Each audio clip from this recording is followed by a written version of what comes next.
The question we're grappling with still together is, how hard does my friend have to work in order to earn the livelihood that's been destined to him by God? We know the place to look is not in the Gemara in Beitza, which says that your livelihood is fixed from Rosh Hashanah to the following Yom Kippur. Let's continue our search. There's a pasuk in Iyov. It's in Perek Hay, pasuk Zayin. And the pasuk says an astounding thing. Ki Adam le'amal yulad. Man was born to work hard. Uvenei reshef, and the spiritual celestial forces, yagbiu uf, will lift things up. An incredible statement by Iyov. Man was born to work hard.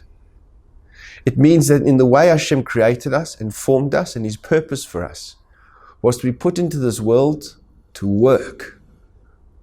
And if that's the reason why we were put here, it will never go away.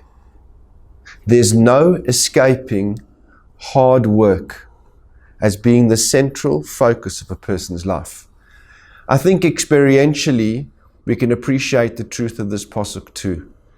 Because when we're tired, we like to rest. And that's fine. But extend that rest a little bit too long. Make your holiday in the summer 5 weeks, 6 weeks, 7 weeks. It sounds incredible when you're in the heat of working and exhausted, but come to week 3 and already you start to feel a bit of itch, uneasiness. 4, 5, start to feel a bit flat, eventually excited to go back. There's something inside of you which is pulling you back to activity. You know, the thing that people who retire are most likely to do 1 year after they've retired is return to work. It's innate in the human being. We don't always chap it. But we were born to work hard. We were created, structured, built for hard work. The Malbim says on this, the most incredible insights which I don't think any of us would ever have expected. Let's learn it together. Ki Adam la'amal yulad, says the Malbim, Sha'adam noilad la'amal biyagia kapav. Man was born to work hard with the effort of his hands. And through his toil and effort, he will earn his livelihood.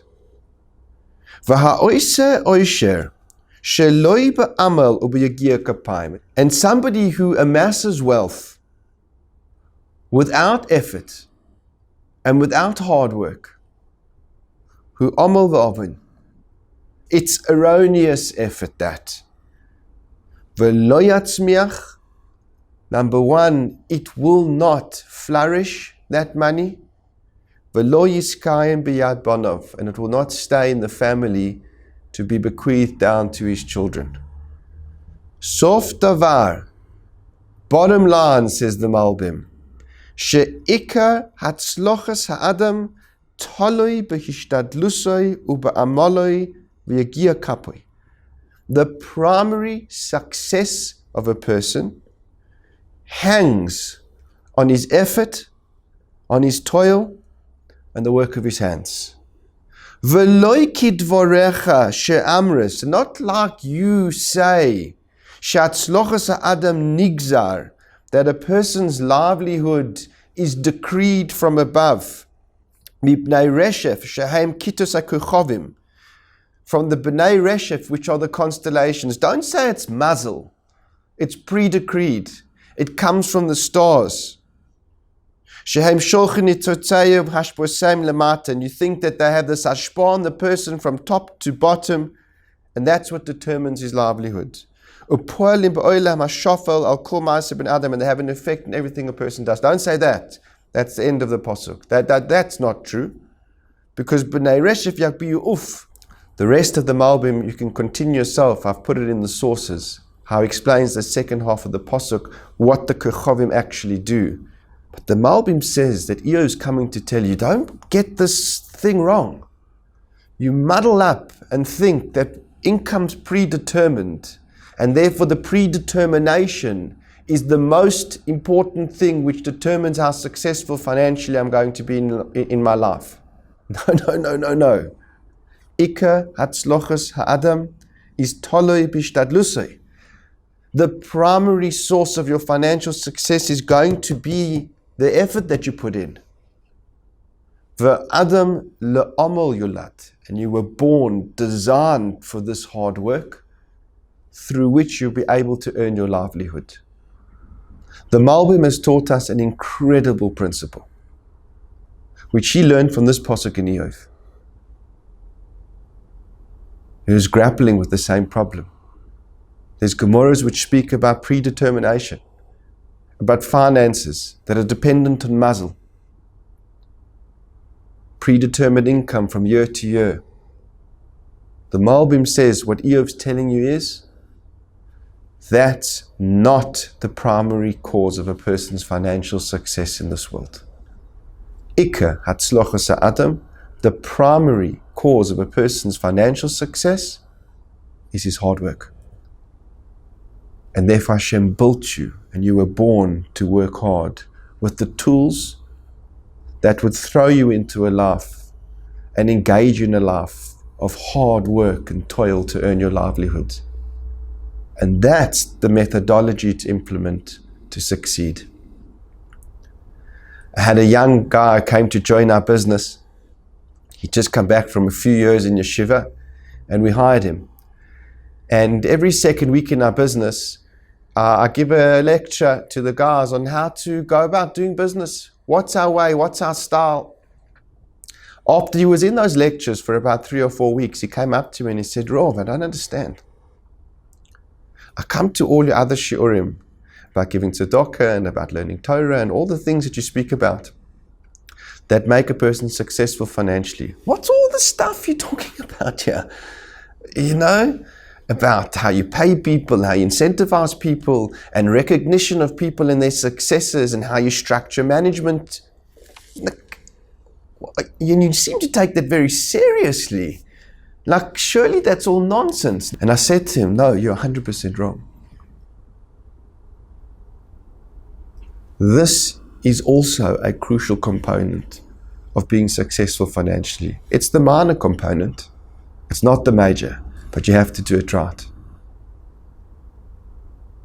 And how you pay your employees, and how you incentivize them, how you motivate them, how you structure your management teams, how you do your reporting lines. That's crucial hard work that's essential to the success of a person financially, and you can't do it without it. That's what Iyov says. It's the Ika hatzlochas Adam requires this hard work. I'd like to share with you another pasuk. The pasuk in Mishlei is in Perek Yud, pasuk Daled. And the pasuk says as follows, Rosh oise kaf rumia. The poor person is the way the Meforshim explain it. The poor person makes his scales deceitful. V'yad charutzim tashir. And the hand of a charutz person will become wealthy. What is this charutzim that King Solomon's talking about here? Yad charutzim tashir, the hand of charutzim will become wealthy. It's unanimous through the Meforshim that it means the following. I'll read you a few of them. The Metzudat Zion says, Inyanoi tnua uzrizus. It's talking about movement and alacrity in your hand. That you have a hand that's engaged in work in a very alacritous, Zori's way. It's always moving, always doing. That hand, Tashir, will become wealthy.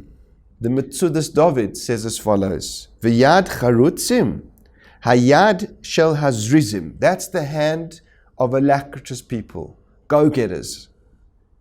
Hamisnoyaim v'torchim al mazoinam, who always moving and putting in hard work to make their livelihood. Their business is not to try and deceive people. Their way and methodology of making money is hard work. Hinei hayad hahi ta'ashir es ba'alea. That hand, that active hand, that Zori's hand, that go-getter, proactive hand will enrich its owner. Rashi says the word chorit, as opposed to Zori's, has an inference of emes too, as opposed to the beginning of the pasuk. It's not deceitful, hard, truthful work. And the Malbim brings this out in his Bir HaMilos. He says, charutzim hazrizim b'maasayim, people who are alacritous in their efforts. V'nizka lekaman hefech ha'otzil. It's the opposite of laziness. V'hefech ha'ramai nizkar oid. It's the opposite of a deceitful person. It's a hard-working, honest person who thrives on putting his mind or her mind to the task and giving it their absolute all in the most honest and straight way. That hand, says Shlomo HaMelech, will enrich you. It's the opposite of atzlus, the opposite of laziness. We're going to see this thread through all the sources that we're going to study in this section. There is no place for laziness in making your livelihood. And when you use bitochen, when you use emunah in Hashem and His predetermined income for you, that was decided before you were born, or it was allocated on Rosh Hashanah to excuse you from hard work, you are destined to failure. Bitochen never replaces hard work. Hard work is inextricable from the life of a person who really wants to make it financially. Eov taught us, Hashem built us, designed us to work hard. And Shlomo HaMelech said that hard work, that honest work, with huge effort and zrizis and alacrity, that's what's going to make a person wealthy. It's an essential ingredient in the building of your wealth. It's not the only thing, but you cannot do without it. And I think we all need to take stock. If you're a person that work is more fun than fun for you, that you'd like to be doing nothing else other than work hard, you've got a shot at it. You've got a shot at actually making it financially. But if what you live for, what you dream about, is your vacation time, is your time out on the weekend, and what you'd like to do nothing more with your time that you have spare is to lie in your bed and sleep the time away, you will not become wealthy. This ingredient is essential to your financial success. We're left with the puzzling question. Where does bitochen in Hashem, where does trust in Hashem then find its place? Where does it have its effect in our life as a Ben Torah in the workplace? Let's explore further in the upcoming shiurim.